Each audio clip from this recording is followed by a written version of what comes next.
Good afternoon. Thanks for joining us here on WTHR Plus. I'm Dustin Grove. Right now, we are awaiting a news conference, a joint news conference with Indiana State Police and the Hamilton County prosecutor. They are expected to announce new developments in a 34-year-old cold case, the 1992 murder of 24-year-old Tony Bledsoe. Tony Bledsoe was reported missing on March 16, 1992. Let's head to the news conference right now. Case that has evolved over the years. Originally as a missing person. It stood as a missing person case for over 20 years. And in 2018, the Indiana State Police received information about this case that evolved it into a murder investigation.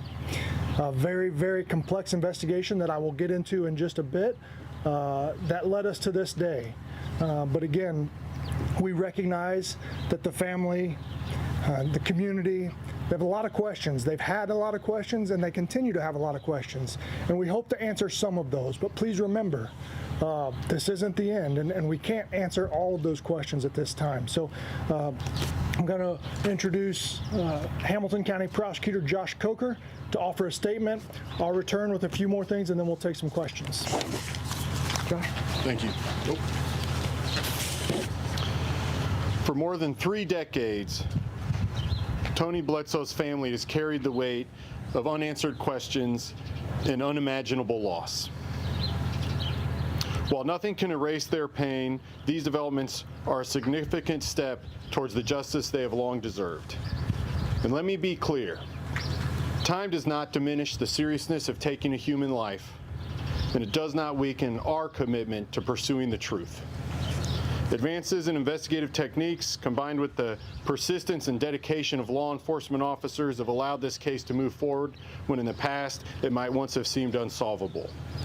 And I want to recognize the investigators from the Indiana State Police, the Arcadia Police, and the Hamilton County Sheriff's Office, past and present, who refused to let this matter lie, who continued to work hard and investigate and brought us to where we are today. And their determination sends a clear message. In Hamilton County, we do not give up on victims, and we do not stop seeking accountability. Now, as this case enters the court process, it's important to remember that the defendant is innocent until proven guilty beyond a reasonable doubt. And because this is an active prosecution, we're very limited in the comments we can make in order to preserve the integrity of the prosecution and the case system. To the victims' loved ones, several are here today. We see you, we remember you, and we remain committed to pursuing justice, no matter how much time has passed. Thank you. I'm going to offer you a brief timeline of how this investigation unfolded, but I would be remiss if I don't start with recognizing the man you see behind me in the Indiana State Police uniform is Lieutenant Josh Watson. His persistence and determination in this case has led to this day. Despite 3 promotions since he was assigned to this case, he has stayed steadfast and focused on finding justice for this community and for this family. In 2018, Lieutenant Watson was given this case based on a tip that was received by the Hamilton County Sheriff's Office. That tip is what evolved this investigation from a missing person with 0 leads at the time to a homicide investigation. Now, that tip came to the right guy because he happened to have knowledge of a recovery of remains in Putnam County that was a completely separate case. But because of his independent knowledge of that case, he started to think that things matched up. He started to connect the dots. And in 2019, he was able to use DNA analysis to identify the remains of Tony Bledsoe as the remains that were found in Putnam County in 1992. Started to get the answers to the questions that he had. He hit several dead ends throughout this very complex investigation, but he never stopped. I know that he will not and should not take all the credit to himself, but he was the driving force for the team of incredible people who stayed persistent on this case.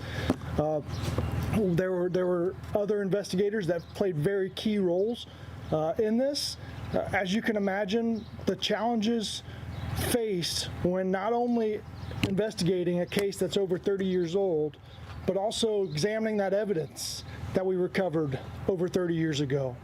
The technology that we have now didn't exist when this case started, and so the progression of being able to utilize that technology today on evidence from yesterday was very challenging, but it's how we got to where we are today. And again, this isn't the end, but this is a huge step in this investigation, marking an arrest today of the person allegedly involved in this murder. So at this time, we'll take questions from you, and we'll do the best we can to answer them. Josh, it looks like a plea agreement has been shows up on my case now against Thomas Anderson, the other suspect. Is he cooperating or plans to cooperate as far as the investigation against Emmer? Yes, he actually pled guilty yesterday. It's still set out for sentencing, so the plea has not been accepted. But pursuant to terms of that plea agreement, there is cooperation in any other case that comes out of the death of Tony Bledsoe. Is his cooperation what allows you to then take this step of actually arresting Andy Emmert? That was an act precedent to us wanting to take this next step. We were waiting to get through that case. Do you believe that Mr. Emmert is most responsible for the murder of Tony Bledsoe? I believe that I would refer you to the probable cause affidavit for that. You want to talk about the fact, I mean, obviously you kind of addressed it, but there's no statute of limitations on murder, and however long it takes is however long it's going to take to solve the case. Talk about that. That is very true, and that is something that I've really been very impressed by the state police and how long they've continued to work. The state police and the Hamilton County Sheriff's Office and the Arcadia Police Department for how long they've continued to work on this case, especially Josh Watson. But we will never sleep. No, there's no end to a cold case for a murder, so we are committed to continuing to seek justice. Joshua, can you address at all why you were not able to arrest Andy Emmert earlier until today?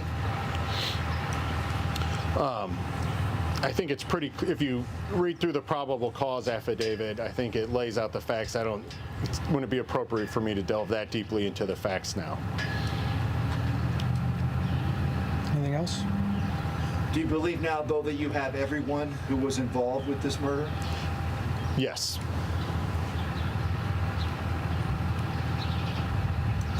All right. Thank you all very much. Appreciate it. Thank you.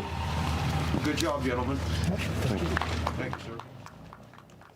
All right, that is Indiana State Police and the Hamilton County prosecutor announcing a former town official has been arrested in the 1992 murder of Tony Bledsoe. Stephen Andrew Emmert, known locally as Andy Emmert, arrested this morning and is being held right now in the Hamilton County Jail. As you heard there, our reporter Rich Nye was there and asking questions, and you also heard police and the prosecutor saying they recognize there are still a lot of questions in this case, this 34-year-old cold case, and they also recognize that this is not the end, but certainly a huge development in this cold case with this arrest announced this morning. Rich will have much more on this. He'll break down what happened, have a timeline, and get more reaction starting today on 13 News at 5. For now, I'm Dustin Grove. Thanks for watching.